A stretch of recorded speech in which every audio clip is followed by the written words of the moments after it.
सबसे ज्यादा बुरा हाल अगर किसी राज्य का है तो वो हिमाचल प्रदेश का है, जहां आसमानी आफत लोगों पर कहर बनकर टूटी है। ब्यास नदी की उफनती लहरें सब कुछ बहा कर ले गई हैं। किसी के घर जमींदोज हो गए हैं तो किसी की दुकान तबाह हो गई है, कहीं सड़कें टूट गई हैं, बड़े बड़े होटल बह गए हैं। आप इन 6 तस्वीरों में हिमाचल प्रदेश की आपदा का अंदाजा लगा सकते हैं। तस्वीरें आप देखिए, जहां आप नजर डालेंगे आपको सिर्फ कोहराम नजर आएगा, जो मौसम के कारण यहां पर देखने को मिल रहा है। हिमाचल प्रदेश में बर्बादी के बाद की तस्वीरें भी सामने आने लगी है। ब्यास नदी में बाढ़ से कुल्लू में भारी तबाही देखने को मिल रही है। हिमाचल के कुल्लू, मंडी, मनाली में तबाही की तस्वीरें निकलकर सामने आई है। हिमाचल में तबाही की सबसे नई तस्वीर भी जो सामने आई है वो इस वक्त आप टीवी स्क्रीन पर देख रहे हैं। तो सबसे ज्यादा प्रभावित अगर कोई राज्य है तो वो हिमाचल है, और ऐसे में वहां पर किस तरीके के हालात हैं ये आपको दिखा रहे हैं हम। कुल्लू से मनाली जाने वाले 4 लेन हाईवे पूरी तरह से पानी में बह चुका है। हालांकि ब्यास नदी का जलस्तर कम होने के बाद बर्बादी के मंजर साफ तौर पर देखे जा सकते हैं। संवाददाता मोहित मल्होत्रा की कुल्लू से ग्राउंड रिपोर्ट आपको दिखाते हैं। हिमाचल प्रदेश के मनाली में कुदरत ने काफ़ी कहर बरपाया है। मैं इस वक्त कुल्लू से मनाली जाने वाले 4 लेन हाईवे पर मौजूद हूं, लेकिन ये हाईवे आप देखिए ब्यास नदी के तेज सैलाब के सामने पूरी तरह से ध्वस्त हो चुका है। आप देखिए हाईवे पूरा नीचे बैठ चुका है, बह चुका है, और आगे देखिए मनाली तक जाने का जो हाईवे का काफ़ी बड़ा हिस्सा है वो पूरी तरह से ध्वस्त हो चुका है। तो ये स्थिति यहाँ पर बनी हुई है। मनाली के रायसन की हम तस्वीरें आपको दिखा रहे हैं। एक ऑल्टरनेट रूट है अब मनाली से नीचे आने के लिए और मनाली तक जाने के लिए, वो है ऊपर आप देखिए नग्गर की ओर जाने का रास्ता है। नग्गर से मनाली जाया जा सकता है, लेकिन वहाँ पर ट्रैफिक जाम की स्थिति आप देखिए, कितना लंबा ट्रैफिक जाम लगा है।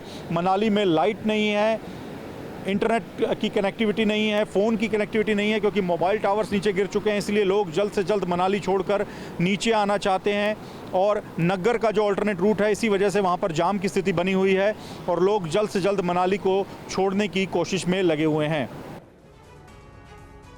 वहीं आपको बता दें कि ब्यास नदी के उफान में कुल्लू का शोबाग पुल भी बह चुका है। वहां से मोहित मल्होत्रा की एक और ग्राउंड रिपोर्ट जल्दी से आपको दिखाते हैं। हिमाचल प्रदेश में तमाम नदी नाले उफान पर हैं। सबसे ज़्यादा नुकसान किया है ब्यास नदी ने। कुल्लू, मनाली, इन इलाकों में काफ़ी पुल हैं जो कि ध्वस्त हो गए हैं ब्यास नदी की वजह से।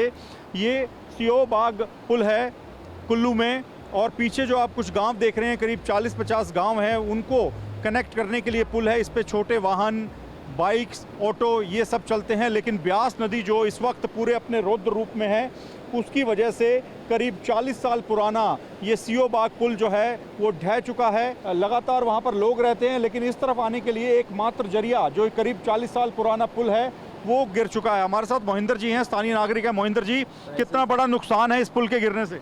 बहुत ज़बरदस्त नुकसान है, क्योंकि टोटल जो कनेक्टिविटी है इस गांव की लेफ्ट बैंक की, तो उसका जो ट्रांसपोर्टेशन का जो माध्यम था केवल सियोबाग पुल था हमारा। सियोबाग पुल जो है टोटली लगभग 50-60 साल पुराना हो सकता है। जैसे आपने कहा कि 40 साल नहीं, 40 साल मोर देन दैट, 40 साल से भी, हाँ मोर देन दैट। तो आगे भी इसी के साथ जो लेफ्ट बैंक रोड आता है, छुड़ू नाला बोलते हैं उसको, वो भी जो है हमारा लैंडस्लाइड से कट ऑफ हो चुका है। वहाँ भी टोटल कट ऑफ है रोड। तो साथ में सियोबाग पुल हमारा यहाँ से कट ऑफ हो गया है। इसके साथ आगे पतली पुल था, नगर पुल भी हमारा चला गया है, वो भी वास्ट। ये सब ब्यास नदी ने कहर बरपाया। ब्यास नदी। उसके बाद जाए नुकसान तो बहुत ज़्यादा हुआ है। रायसन में हुआ है, नियर रायसन। उसके आगे जाओ आप पतली पुल, उसके आगे जाइए आप लोग 14 मील, उसके बाद जाइए आप। हर जगह पुल, सड़कों का नुकसान हुआ है। बहुत भयंकर, बहुत भयंकर नुकसान हुआ है। ब्यास नदी ने क्या कहर बरपाया है। ये सियोबाग पुल की हालत आप देख लें। ये एकमात्र जरिया था जो दूसरी तरफ गांव हैं, जो लोग आते जाते हैं, उनको कनेक्ट करने के लिए कुल्लू से, मनाली से। लेकिन ये पुल इस वक्त ढह चुका है, और अभी भी ब्यास नदी की लहरें आप देखिए, और आप अंदाज़ा लगाइए कि जब यहाँ पर जलस्तर 10 से 15 फीट ऊपर रहा होगा तो क्या कहर यहाँ पर बरपा होगा। पूरा एक सैलाब आया, और सैलाब के सामने जितने भी पुल आए, मकान आए, दुकानें आई, सबको इस ब्यास नदी के सैलाब ने ध्वस्त कर दिया। तो स्थानीय लोगों की जुबानी आप सुन रहे थे, व्यास की विनाश लीला की कहानी। इस बीच चंडीगढ़ मनाली हाईवे से मोहित मल्होत्रा की एक और रिपोर्ट जल्दी से आपको दिखाते हैं। हिमाचल में बारिश से हो रहे कहर की लगातार तस्वीरें हम आपको TV9 भारतवर्ष पर दिखा रहे हैं। मैं इस वक्त चंडीगढ़ मनाली नेशनल हाईवे पर मौजूद हूं। ये हाईवे मनाली की ओर जाता है। कुल्लू से थोड़ा आगे हम इस वक्त मौजूद हैं, और यहाँ पर आप देखिए जो कीरतपुर मनाली 4 लेन हाईवे बनाया गया है वो किस तरह से धंस चुका है। हाईवे की तस्वीरें हैरान करने वाली हैं। ये जो 4 लेन है ये हाल ही में बनकर तैयार हुआ था, लेकिन बरसात की वजह से ये धंस चुका है। हाईवे का एक हिस्सा नीचे धंस चुका है और चौड़ी दरारें यहाँ पर हाईवे पे आई हुई हैं। आप देखिए दूर तक ये बड़ी दरार यहाँ पर दिखाई देगी। ये हाईवे के बीचों बीच दरार है, इसी वजह से यहाँ पर बैरिकेड लगाकर ये जो हाईवे का हिस्सा है इसको बंद किया गया है। काफ़ी ख़तरनाक ये तस्वीरें हैं। नज़दीक ही ब्यास नदी बह रही है और ऊपर जो ये 4 लेन हाईवे बनाया गया है वो आप देखिए उसकी हालत इस वक्त क्या हो चुकी है। यहाँ पर बाकायदा national highway authority of India की तरफ से एक चौकीदार को भी रखा गया है। ये कब हुआ, ये कब सड़क धंस गई? ये संडे के हुए हैं सर। तो अभी आप यहाँ क्यों बैठे हैं? किसी कोई आए ना यहाँ पे? हाँ, यहाँ पर बैठे हैं जो कोई गड्डी वाले इधर नहीं आ सके ना, इस कारण यहाँ बैठे हुए हैं। तो कोई गाड़ी यहाँ पर आकर फंस ना जाए, इसी वजह से यहाँ पर बाकायदा national highway authority of India ने एक चौकीदार को बिठा रखा है। लेकिन इस हाईवे की हालत आप देखिए, उससे अंदाज़ा लगाया जा सकता है कि बरसात ने हिमाचल प्रदेश में क्या कहर बरपाया है और इस कहर की तस्वीरें लगातार सामने आ रही हैं। और अब कुल्लू में वहां से रिपोर्ट आपको दिखाते हैं जहां ब्यास नदी के सैलाब में कई ट्रक बह गए। हिमाचल प्रदेश के कुल्लू में ब्यास नदी में बादल फटने से इतना बड़ा सैलाब आया कि जो कुछ सामने आया उसने अपनी चपेट में ले लिया। मैं इस वक्त कुल्लू के ट्रक यूनियन के पार्किंग की तस्वीरें आपको दिखा रहा हूं। ब्यास नदी में डूबे हुए आपको ट्रक दिखाई देंगे, कुछ ट्रक यहाँ पर बहते हुए भी दिखाई दिए। इतना तेज रफ्तार के साथ यहाँ पर पानी था और ये जो ट्रक यूनियन की पार्किंग है इसकी तरफ जाने का जो रास्ता है, जो सड़क है, वो भी पूरी तरह से बह चुकी है, ध्वस्त हो चुकी है। अब ये ट्रक फंसे हुए हैं, इनको यहाँ से निकालना भी अपने आप में एक बड़ी चुनौती है। ये देखिए जहाँ ट्रक खड़े हैं ये ट्रक यूनियन की पार्किंग है और यहाँ से सामने जो सड़क है वो पूरी बह चुकी है। सामने एक मकान है वो भी ढह चुका है, मकान गिरा हुआ आपको दिखाई देगा। ऐसी खौफनाक तस्वीरें यहाँ पर ब्यास नदी से सामने आई हैं। आम तौर पे यहाँ पर ट्रक खड़े रहते हैं क्योंकि ट्रक की पार्किंग यहाँ पर बनाई गई है। किसी को उम्मीद नहीं थी कि ब्यास नदी का जल स्तर इतना बढ़ जाएगा कि पानी यहाँ तक आ जाएगा और ऐसी खौफनाक तस्वीरें यहाँ पर देखने को मिलेंगी। हमारे साथ कुछ स्थानीय नागरिक हैं। ये ट्रक यूनियन की जो पार्किंग है इसमें ट्रक भी बह गए, इतना तेज पानी था? हाँ जी बिल्कुल जी, कम से कम कोई 6-7 ट्रक बह गए परे से। काफ़ी नुकसान हो गया इस बार तो। इस 2018 में भी बाढ़ आई थी तो शायद इतना ज़्यादा नुकसान नहीं होता। इस बार जो बाढ़ आई है इसमें बहुत ही ज़्यादा नुकसान हो गया। तो ये ट्रक यूनियन की पार्किंग की और जो सड़क आती है वो भी बह चुकी है, तो ट्रक फंसे रहेंगे अब तो ये तो प्रशासन को देखना होगा ना जी, और जो कुछ जैसे ट्रक ऑपरेटर है जो भी है वो कर लेंगे अपने हिसाब से, जैसा भी होगा। अच्छा ये बताइए कि इलाके में बिजली पानी के क्या हालात हैं? बिजली पानी की सप्लाई आ रही है? बहुत बुरे हालात है, नहीं है पानी और बिजली कुछ भी नहीं है, कुछ भी नहीं है अभी भी, और पता नहीं कब तक आ सकता है या नहीं भी आ सकती है। तो आप अपना फ़ोन चार्ज करने का बस से फ़ोन चार्ज कर रहे हैं? बस से या कुछ पावर बैंक पड़ा हुआ है, कुछ भी हो उससे कर रहे हैं अपना गुजारा। गाड़ियों में कर रहे हैं, जो अपने घर में गाड़ियाँ है उससे कर रहे हैं। हाईवे के पास बना एक होटल भी पूरी तरह से जमींदोज हो गया। उस होटल के मालिक से भी हमने बात की। हिमाचल प्रदेश के कुल्लू में मणिकरण कुल्लू हाईवे बह गया।